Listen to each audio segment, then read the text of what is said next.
Cubra-me com seu manto de amor, guarda-me na paz desse olhar, cura minhas feridas e a dor me faz suportar. Que as pedras no meu caminho meus pés suportem pisar, mesmo ferido de espinhos, me ajuda a passar. Se ficaram mágoas em mim, Mãe, tira do meu coração.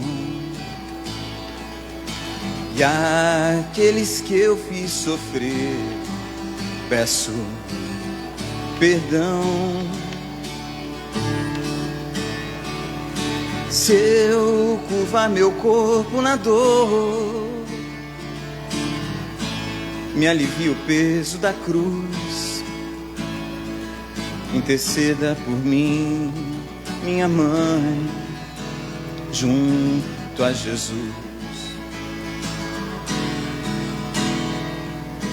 Nossa Senhora, me dê a mão, cuida do meu coração, da minha vida, do meu destino. Nossa Senhora, me dê a mão, cuida do meu coração, da minha vida, do meu destino, do meu caminho. Cuida de mim. Sempre que o meu pranto rolar, ponha sobre mim suas mãos, aumenta minha fé e acalma meu coração. Grande a procissão a pedir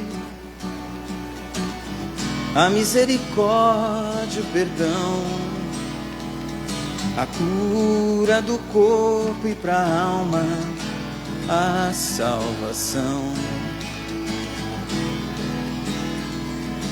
Pobres pecadores, ó Mãe, tão necessitado de vós. Santa Mãe de Deus, tem piedade de nós. De joelho aos vossos pés, estendei a nós vossas mãos, rogai por todos nós, vossos filhos, meus irmãos.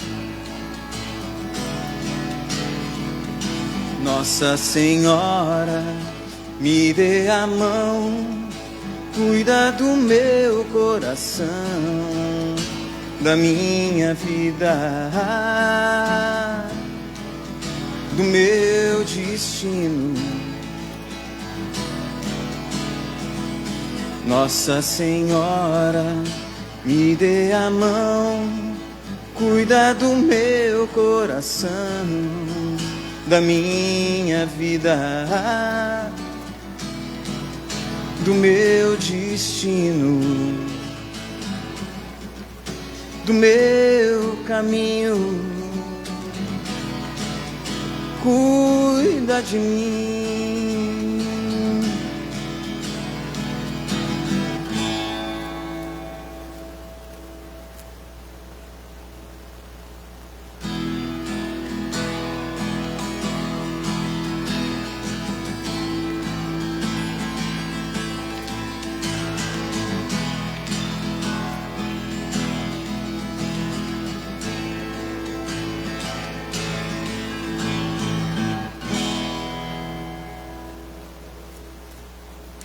Deus está aqui nesse momento.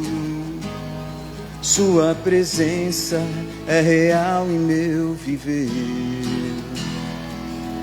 Entregue a sua vida e os seus problemas. Fale com Deus, Ele vai ajudar você. Deus te trouxe aqui para aliviar os seus sofrimentos. É Ele o autor da fé, do princípio ao fim, em todos os seus momentos. E ainda se vier noites traiçoeiras, se a cruz pesada for, Cristo estará contigo. O mundo pode até fazer você chorar, mas Deus te quer sorrindo. E ainda se vier noites traiçoeiras, se a cruz pesada for, Cristo estará contigo. O mundo pode até fazer você chorar, mas Deus te quer sorrindo. Seja qual for o seu problema, fale com Deus, Ele vai ajudar você. Após toda dor vem alegria. Deus é amor, não te deixará sofrer. Deus te trouxe aqui para aliviar os seus sofrimentos. É Ele o autor da fé, do princípio ao fim, em todos os seus momentos. E ainda se vier noites traiçoeiras, se a cruz pesada for, Cristo estará contigo. O mundo pode até fazer você chorar, mas Deus te quer sorrindo. E ainda se vier noites traiçoeiras, se a cruz pesada for, Cristo estará contigo. E o mundo pode até fazer você chorar, mas Deus te quer sorrindo. Mas Deus te quer sorrindo.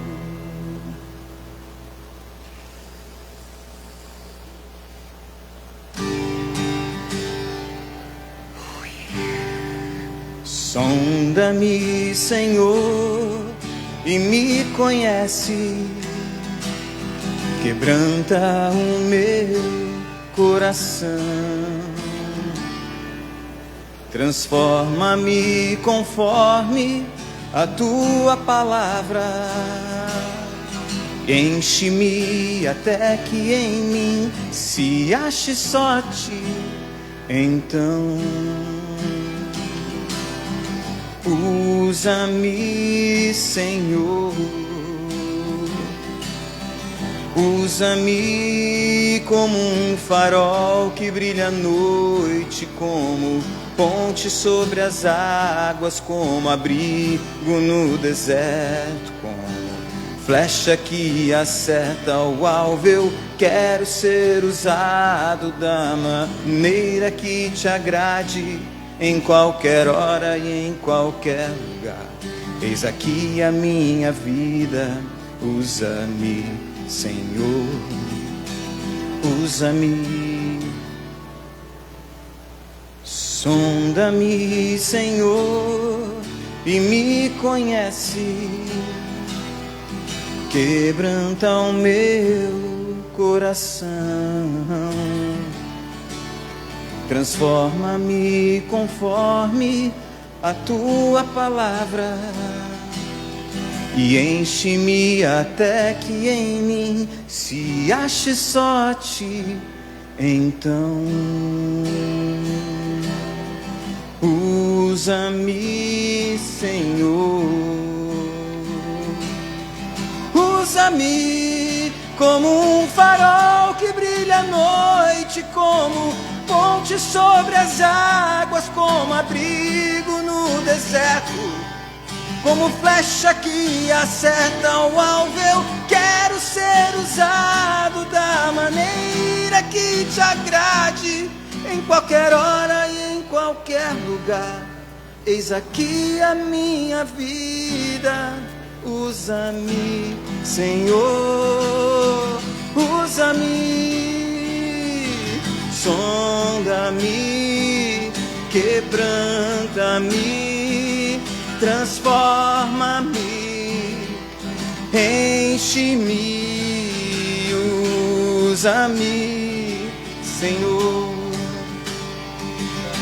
sonda-me, quebranta-me, transforma-me, enche-me, usa-me, Senhor.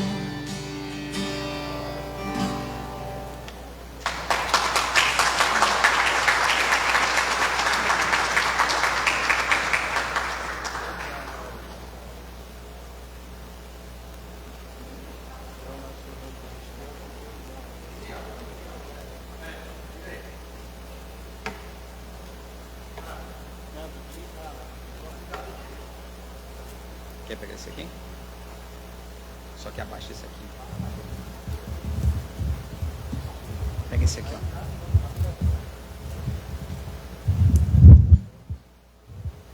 ó. Opa. Alô? Agora tá bom. Vocês viram que ele passou as férias aí treinando para cantar, né? Ó, tá ficando cada vez melhor, né? Tá muito bom. Boa noite. Mais uma vez nós aqui reunidos. Vamos aproveitar esse momento para colocar o nosso coração apacentado, receber Jesus em nosso coração, pensando sempre naquela imagem de nosso Senhor Jesus Cristo, aquela imagem tranquila, aquele amigo de todas as horas. Pai nosso que estais nos céus, santificado, Pai. Seja o teu santo e divino nome e venha a nós o teu reino de paz, de amor e de bondade. E seja feita a tua vontade, aqui na terra como em todo espaço. O pão nosso de cada dia, dai-nos hoje e sempre, e não nos deixeis cair em tentações, mas livra-nos, ó Pai, de todo mal, porque teu é o reino, o poder, a glória para todo sempre.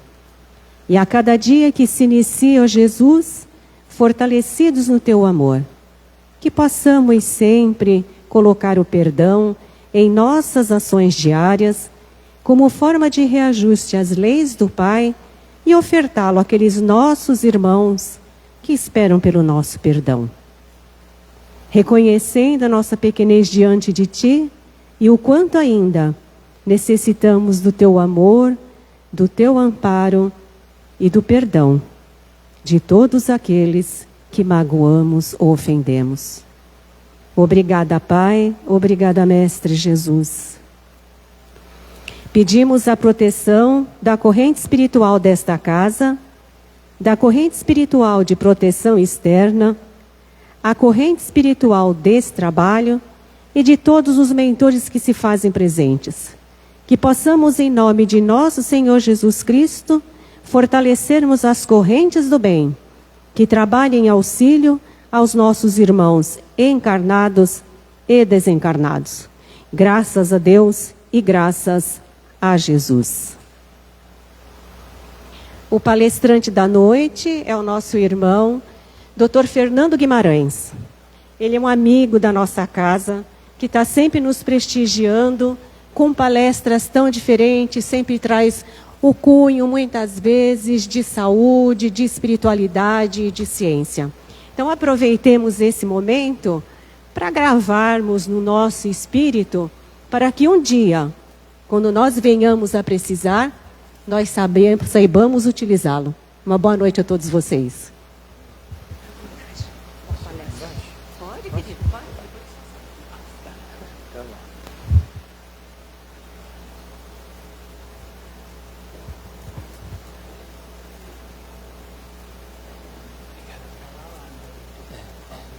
Fazer o bem, essa mesmo. O título é voluntariado, mas é fazer o bem. Boa noite a todos. Para mim é sempre uma alegria estar aqui no Ismênia, compartilhando com vocês e com a espiritualidade uma reflexão sobre assuntos que dizem respeito a cada um de nós. A pergunta que a gente vai tentar responder é se fazer o bem faz bem. Na verdade é um assunto que a gente vai na direção do voluntariado, né? O voluntariado e a saúde, né? Esse é o questionamento que a gente apresenta. E pela ONU, voluntário é jovem, adulto ou idoso, quer dizer, vale para qualquer um de nós que esteja aqui, que devido ao seu interesse pessoal, decisão pessoal, livre-arbítrio, e seu espírito cívico, dedica parte do seu tempo. Essa é uma dádiva divina que cada um de nós tem, o tempo, valor que nós temos para utilizar, e se sabemos usar bem, o benefício com certeza é todo nosso. Dedica parte do seu tempo sem remuneração, sem esperar retorno, a diversas formas de atividade de bem-estar social ou outros campos, ou seja, há inúmeras maneiras de a gente atuar no voluntariado. A gente pode atuar materialmente, a gente pode atuar intelectualmente, a gente pode atuar espiritualmente. São vários recursos que Deus nos oferece para a gente se envolver nessa decisão pessoal de a gente dedicar parte do nosso tempo em benefício de outros. Essa é uma imagem que representa Lucas, né, o evangelista.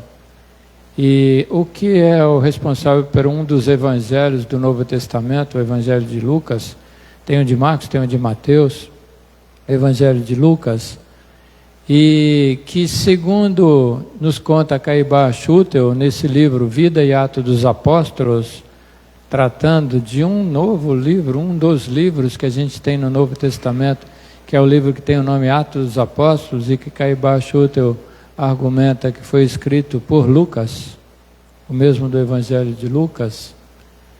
E ele começa, Lucas, nesse livro Atos dos Apóstolos, no seu primeiro capítulo, versículo 1 e 2, dizendo lá: fiz o primeiro tratado, ó Teófilo, como se ele estivesse falando para uma pessoa conhecida. Mas essa palavra Teófilo também pode ser entendida assim: Teo é Deus, e filo é amigo, amigos de Deus. Está falando para todos nós. Na verdade, os evangelhos falam para todos nós. E esse livro do Novo Testamento fala para todos nós. Então, fiz o primeiro tratado ao Teófilo acerca de tudo que Jesus começou, não só a fazer, mas a ensinar. Ele está dizendo: olha, eu escrevi o Evangelho de Lucas, mas agora eu estou escrevendo esse livro que é o Atos dos Apóstolos. E no Evangelho de Lucas, ele conta o que Jesus fez e ensinou, até o dia em que foi recebido em cima, quando aconteceu a ascensão de Jesus, né? Depois de ter dado esse ensinamento todo enquanto passou entre nós, que permanece conosco até hoje por meio dos evangelhos, né? E os apóstolos que Jesus escolheu para trabalhar com ele enquanto ele esteve aqui na terra conosco, para disseminar os seus ensinamentos. Então ele conta no Evangelho de Lucas aquele momento em que Jesus reuniu a todos e passou para nós notícias de como a gente deve conduzir a nossa vida por meio do Sermão da Montanha. Essa é uma imagem que representa o Sermão da Montanha. Aquele em que Jesus fala das bem-aventuranças, bem-aventurados os mansos que herdarão a terra, bem-aventurados os misericordiosos que alcançarão misericórdia. Aí ele vai na direção das bem-aventuranças. No Sermão da Montanha, em que ele disse que nós não só devemos amar ao próximo, como nós devemos amar ao nosso inimigo. Então ele estava falando para todos, ele está dando informações e ensinamentos para a nossa comunidade, a nossa humanidade toda. Disse que Gandhi, certa vez, falou assim: se a gente perdesse toda a literatura que fala sobre a espiritualidade, mas não tivéssemos perdido o Sermão da Montanha, nós não teríamos perdido nada. Se você tiver a oportunidade de ler, é o capítulo 6 do Evangelho de Lucas, que fala do Sermão da Montanha. Mas Jesus, além de ensinar, também curava as pessoas e cuidava de cada um de nós enquanto passou, exemplificando como conduzir a vida. Aí é uma imagem do afresco de Da Vinci, da última ceia, em que ele estava na última conversa antes de ir na direção do Calvário. Aí o ensinamento era para os apóstolos, para aqueles com quem ele trabalhou de pertinho, enquanto esteve aqui conosco. E ele acrescentou vários ensinamentos. Um deles que me chamou a atenção é que ele diz para os apóstolos: olha, nós devemos amar ao próximo como eu, Jesus, vos amei. Né? No Livro dos Espíritos, qual é o modelo e guia que nós devemos ter como referência? Kardec pergunta para os Espíritos e ele responde ao nosso Mestre Jesus. Né? Então, amar ao próximo como ele nos amou. Um espírito puro veio até um planeta inferior, nas condições mais adversas que já era naquela época, ainda continua na época atual, para conviver conosco e exemplificar como nós devemos conduzir a nossa vida. E um dos exemplos que ele deu de como nós devemos conduzir a nossa vida é a passagem pelo Calvário, em que ele passou sereno, em que ele sabia que ele iria passar por essa situação e ao final das contas perdoou a nós, na época que o conduzimos a essa condição, né? E entendendo que a gente é espírito ainda em aprendizado, inferior, não sabemos o que fazemos, não sabíamos o que fazíamos. Então, exemplificando como conduzir as nossas vidas nas adversidades que a vida nos oferece. Com serenidade, com a certeza e a confiança que tudo nos acontece vem de Deus e é para o nosso bem. É o melhor caminho para a gente conseguir a nossa transformação. Mas ele morreu fisicamente, mas ele ressuscitou, retornou mais um tempo para estar junto aos apóstolos. Aí uma imagem representando Maria de Magdala, Maria Madalena, encontrando com Jesus e reconhecendo a ele. E ele ficou aparecendo, encontrando com os seus apóstolos por 40 dias. Um desses encontros foi com Pedro. Essa é uma imagem mostrando Jesus indo até Pedro, que tinha voltado a pescar depois que Jesus morreu, entre aspas, né? Que foi crucificado. E o mesmo Pedro que tinha negado a Jesus 3 vezes, né? E que nesse encontro na praia está Jesus falando para Pedro assim: Pedro, tu me amas? E Pedro respondia: claro que eu te amo, mestre. Perguntou de novo, perguntou 3 vezes se Pedro o amava, e Pedro respondeu com convicção as 3 vezes que ele o amava, com certeza. E aí Jesus faz um pedido: então apacenta as minhas ovelhas, cuida daqueles que eu vim dar uma transformação de condução das nossas vidas. E essa é uma das passagens que nos oferece o Evangelho de Lucas, e que está nos contando no livro Atos dos Apóstolos, agora no versículo 5, porque na verdade João batizou com a água, João Batista, aquele que batizou Jesus. João batizou com a água, mas vós sereis batizados com o Espírito Santo, dizendo Jesus para os seus apóstolos que eles iriam ser batizados por esta energia, por esse comando espiritual de aprimoramento da nossa humanidade, né? Não muitos dias depois, é isso que Jesus está dizendo para os seus apóstolos, antes dele passar pelo processo de ascensão, em que Jesus é elevado aos céus, retorna à sua atividade a partir do plano espiritual, né? Conduzido por anjos, como descreve muito, de uma forma bem legal, o Atos dos Apóstolos, né? E esses que estão aí embaixo são os apóstolos, os discípulos vendo Jesus subir. E nos conta Lucas que nesse momento surgem 2 pessoas de branco, 2 espíritos esclarecidos, e falam assim para os apóstolos e para os discípulos: vocês estão olhando aí, ele já voltou, agora é hora de vocês trabalharem, de vocês conduzirem a tarefa que é a tarefa do nosso Mestre Jesus, né? Então, junto deles se puseram 2 homens vestidos de branco, os quais lhe disseram: homens galileus, por que estáis olhando para os céus? Esse Jesus que dentre vós foi recebido em cima no céu, há de vir assim como o céu os viste ir, né? Então, o retorno do nosso Mestre Jesus já aconteceu, já está entre nós com instrumentos. Para nós, qual é o instrumento? O Espiritismo, a doutrina, a filosofia, a ciência e a religião espírita. Mas aí esses espíritos de luz aí estavam chamando a atenção dos espíritos para eles começarem a trabalhar. Então, pouco depois da ascensão de Jesus, aconteceu uma festa, que é uma festa dos hebreus, que se chama Pentecostes, que é uma festa que comemora a coleta do trigo, e que depois se ajuntou nessa festa também a comemoração dos mandamentos de Moisés nos trouxe pela mediunidade dele. Então é uma festa para comemorar essas 2 características daquele momento dos hebreus, a festa de Pentecostes. E ela estava acontecendo, diversas pessoas frequentando essa festa, de vários locais da Grécia, da Galileia, da Arábia, de vários países e linguagens totalmente diferentes. E nos conta lá Lucas, no Atos dos Apóstolos, no capítulo 2, de repente veio do céu um som, fenômeno mediúnico material, como um vento veemente e impetuoso, encheu toda a casa em que estavam assentadas as pessoas nessa festa. Foram vistas línguas por eles, repartidas como de fogo, e as quais pousaram sobre cada um deles, e essas pessoas começaram a falar de Jesus, e todos entendiam, mesmo que estivessem falando as línguas mais diversas, né? Então esse é o fenômeno denominado fenômeno do Pentecostes, que aconteceu nesse momento dessa festa hebraica, que é a festa do Pentecostes, um fenômeno mediúnico. E alguns começaram a falar que essas pessoas estavam bêbadas, estavam conduzidas por drogas ou qualquer coisa nesse sentido, e Pedro se levanta e fala: não está não, elas estão falando daquele que já havia sido prometido, o Messias, que está falando para nós, nos ensinando as leis de Deus, com palavras que são passíveis de nós compreendermos. Ele nos ofereceu inúmeras parábolas que nos aproximam do entendimento mais real das leis de Deus.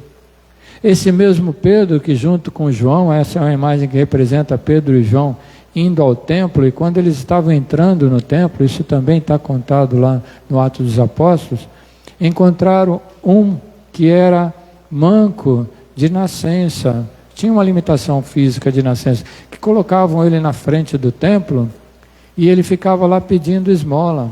E quando passou Pedro e João, eles pediram esmola para que eles pudessem ajudá-lo. E aí Pedro disse assim: eu não tenho prata nem tenho ouro, mas o que eu tenho, isso te dou, em nome de Jesus Cristo Nazareno, levanta-te e anda. Isso está descrito lá no Atos dos Apóstolos, no capítulo 3, no versículo 6. E começou a ter, vamos dizer assim, uma evidência desse fenômeno mediúnico, dessa capacidade mediúnica de cura de Pedro, de João, dos apóstolos e daqueles que conviviam num local em que eles estavam reunidos, chamado na época Campo de Sangue, porque esse local foi adquirido com o dinheiro que Judas ganhou para poder denunciar Jesus, por isso que é denominado como Campo de Sangue. E essas pessoas se reuniram lá, e elas começaram a estudar as lições do Evangelho que eles tinham em mãos, começaram a orar, começaram a atender a necessidade orgânica, física das pessoas, a alimentação, começaram a atender as necessidades de saúde, a fazer curas, como o nosso Mestre Jesus fez, curas mediúnicas, né? A chamada Casa do Caminho, que na verdade é um modelo muito próximo ao que deveria ser, e que muitas são, as casas espíritas. Um local de estudo, um local de prece, um local de atendimento das necessidades materiais, um local de atendimento das necessidades espirituais. Puxa, que bom que seria se as casas espíritas todas tivessem o mesmo padrão do que tinha à época a Casa do Caminho. É um modelo a ser seguido, que Kardec recomenda bastante, que uma casa espírita tenha estudo, tenha atendimento da sua religiosidade, que ela tenha atendimento das necessidades físicas, sociais, econômicas das pessoas que vêm buscar a casa espírita, né? A casa do caminho.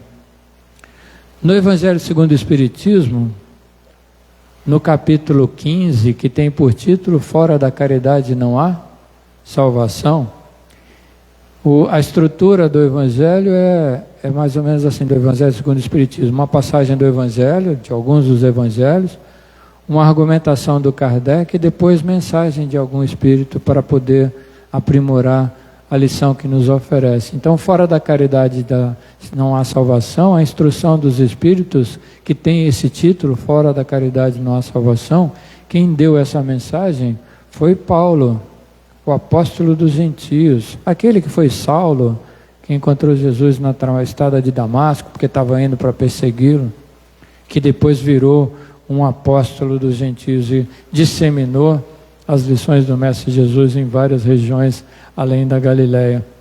Então essa mensagem é a mensagem de Paulo. E ele diz assim, recomendo a leitura da mensagem, está lá no capítulo 15, fora da caridade não há salvação. Tirei só um trechinho dela. Não poderia o Espiritismo provar melhor a sua origem do que apresentando-a como regra, fora da caridade não há salvação.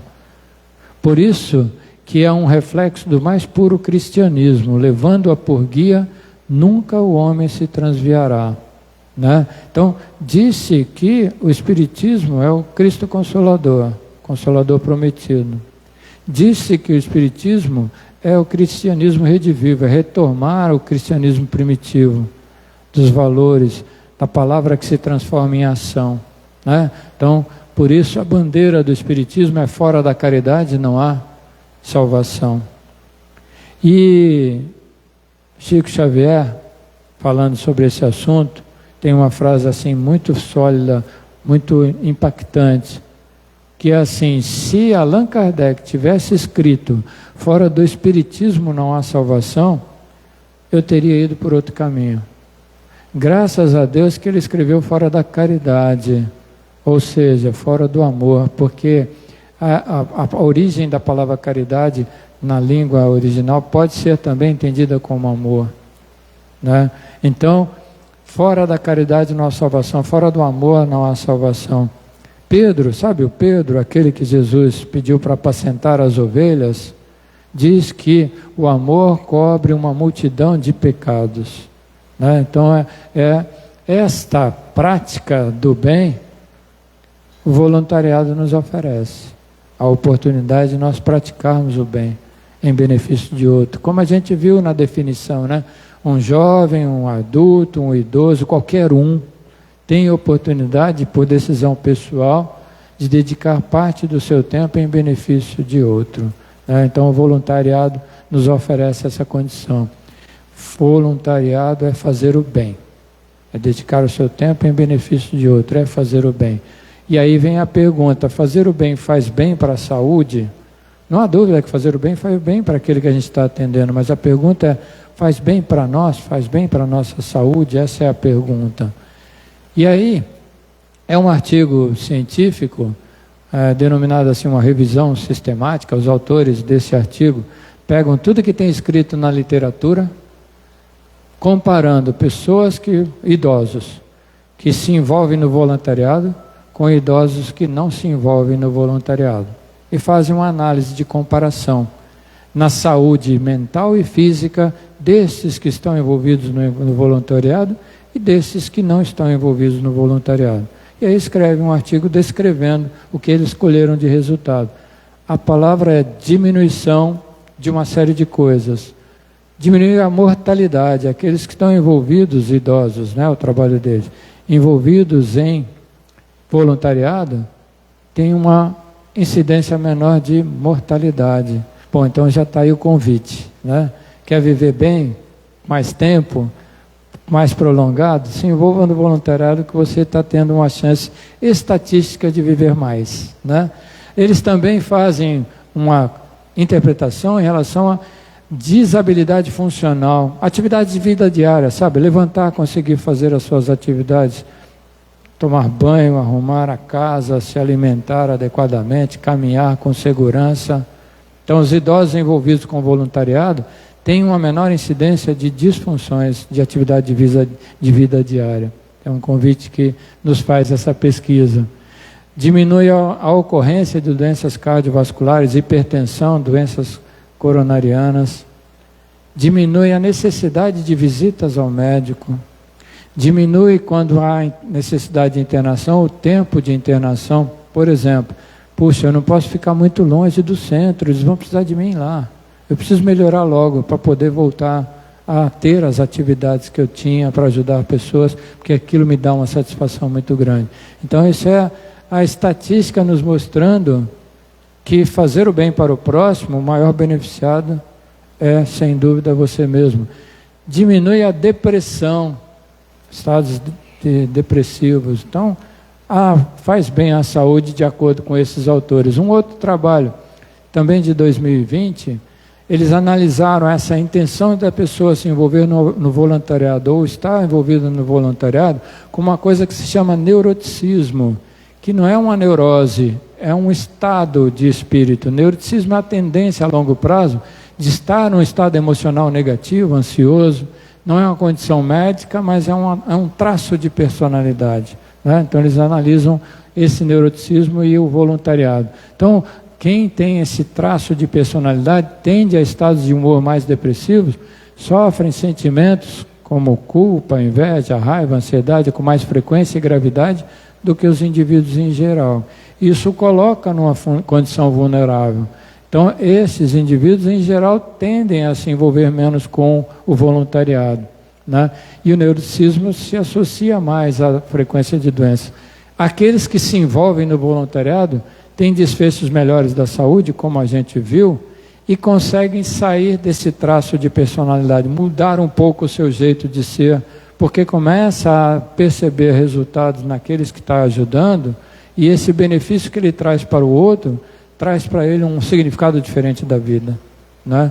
Então, esse é o convite que nos fazem esses pesquisadores, que não são espíritas, não são católicos, não são evangélicos, são cientistas que estão investigando para tentar nos responder a essa pergunta: fazer o bem faz bem a quem? Não há a menor dúvida que faz bem àquele que você está atendendo. Vide aquilo que vocês têm aqui no Ismênia, de atendimento às pessoas em condição de rua, que vêm buscar aí o necessário do ponto de vista material.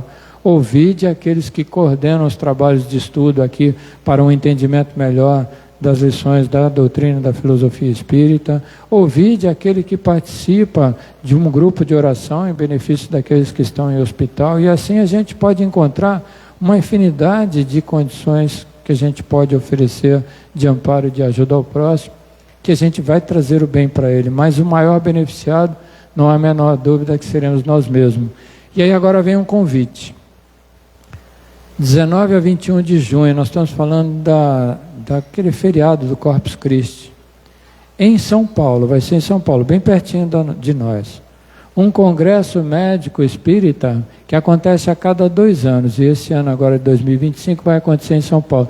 E olha o título do congresso: médicos do Brasil inteiro, levando trabalhos, levando interpretação, levando entendimento de que servir, você está trabalhando para se curar. O título central do congresso é servir para curar-se. Então esse é o convite que a gente faz. Esse endereço que está aí, se você entrar lá, você já pode fazer a inscrição para o congresso, que vai acontecer em São Paulo, organizado pela Associação Médico Espírita de São Paulo. O pessoal daqui de Santos vai participar. Não sei se vocês já tiveram a oportunidade de assistir palestra aqui no Ismênia do Décio Yandeli Júnior, que é um companheirinho nosso que morava aqui em Santos, que agora está em Campo Grande, estará lá. A doutora Ivênia Santos Prada estará lá. E uma série de expoentes aí, palestrantes do Espiritismo, né? Então esse é um convite. O outro convite que eu faço para vocês, a gente participa, a Associação Médico Espírita de Santos, de um curso que já faz mais de 25 anos, a gente ministra lá na Universidade de Santa Cecília, que se chama Ciência, Saúde e Espiritualidade. Aliás, ele começou aqui o embriãozinho dele, aqui no Ismênia, quando nós, no Fraternidade Espírita de Expansão Cristã, usávamos o espaço por bondade do pessoal do Ismênia, usávamos o espaço aqui para fazer as nossas tarefas da Associação Médico Espírita de Santos. E aí o embriãozinho desse curso começou, faz mais de 25 anos. Ciência, Saúde e Espiritualidade. Se você entrar nesse endereço aí, no curso livre, quando você clicar lá no curso livre, tem lá saúde e tem o link para Ciência, Saúde e Espiritualidade, em que você pode fazer já a sua inscrição.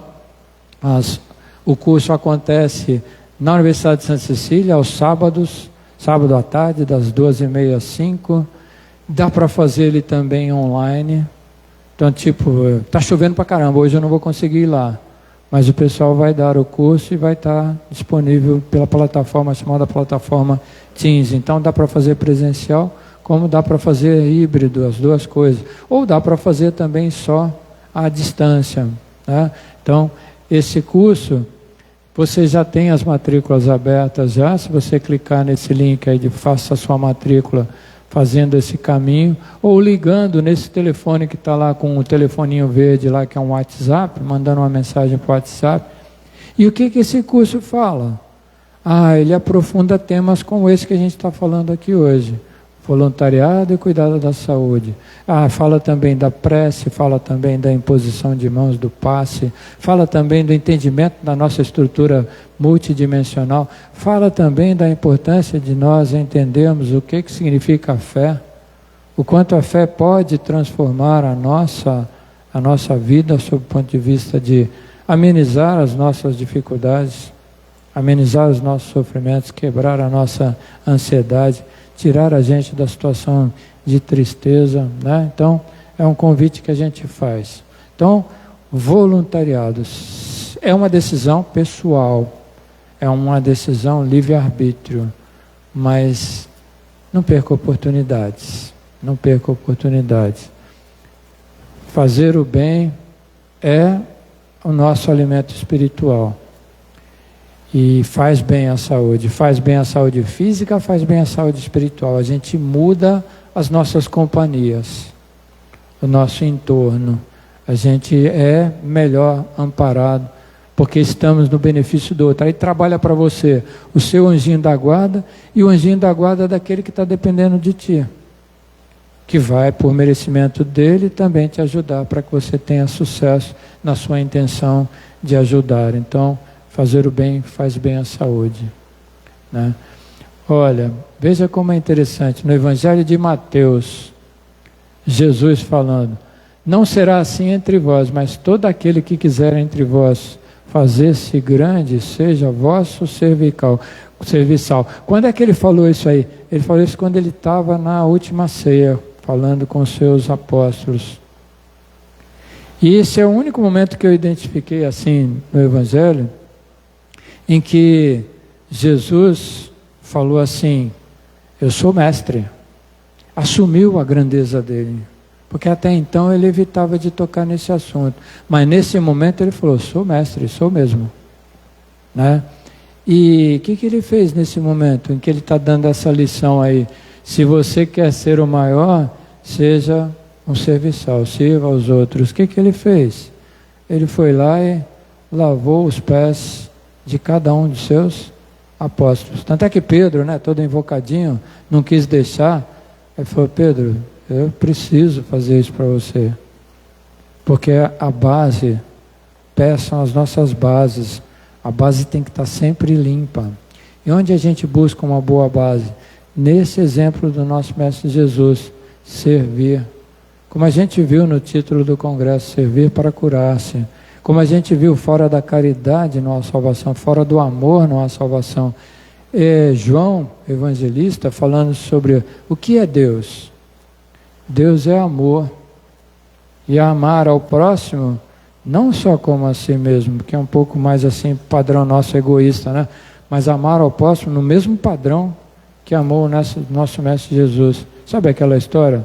Não sabe a sua mão esquerda o que está fazendo a sua mão direita? Fazer de coração, de decisão própria, sem pensar no retorno, né? de forma que você se envolva nessa energia que é a energia do amor e vai se transformando a cada vida, a cada momento, a cada experiência que a gente vai passando aqui. E aí a gente vai conseguir até entender quando ele disse, não só amar o seu próximo, mas amar o seu inimigo, porque vai haver um tempo que você não terá mais inimigos. Jesus não tem inimigos, não é? E ele disse que nós seríamos o que ele foi e muito mais. Nós faríamos o que ele fez e muito mais. Então, são, vamos dizer assim, são condições que a gente vai aprimorando o nosso entendimento à medida que a gente vai estudando. Por isso que a mensagem do Espírito de verdade no Evangelho segundo o Espiritismo, espíritas, amai a Deus sobre todas as coisas, amai ao seu próximo, mas precisa acrescentar outro item aí, que é instruí-vos. Estudem o Evangelho, os Evangelhos, estudem a obra básica do Kardec, estudem o que a ciência convencional está nos apresentando como evidências de que essas lições, essas verdades que são verdades eternas, porque a verdade na ciência é até que se prove o contrário, mas as verdades das leis divinas, essas são eternas. E quem nos trouxe essas verdades é o nosso Mestre Jesus. É o maior e é o que serve a todos. Não vai deixar nenhum de nós escapar. Vai cuidar de cada um de nós até a gente chegar no mesmo patamar em que ele se encontrou. Isso é fé, confiança, certeza de que essa destinação é de cada um de nós. Então, reflitam sobre isso, compartilhem essa reflexão com os seus familiares, com as pessoas com quem você convive e amplifique esse sinal que veio do nosso Mestre Jesus. Que Jesus os abençoe. Muito obrigado.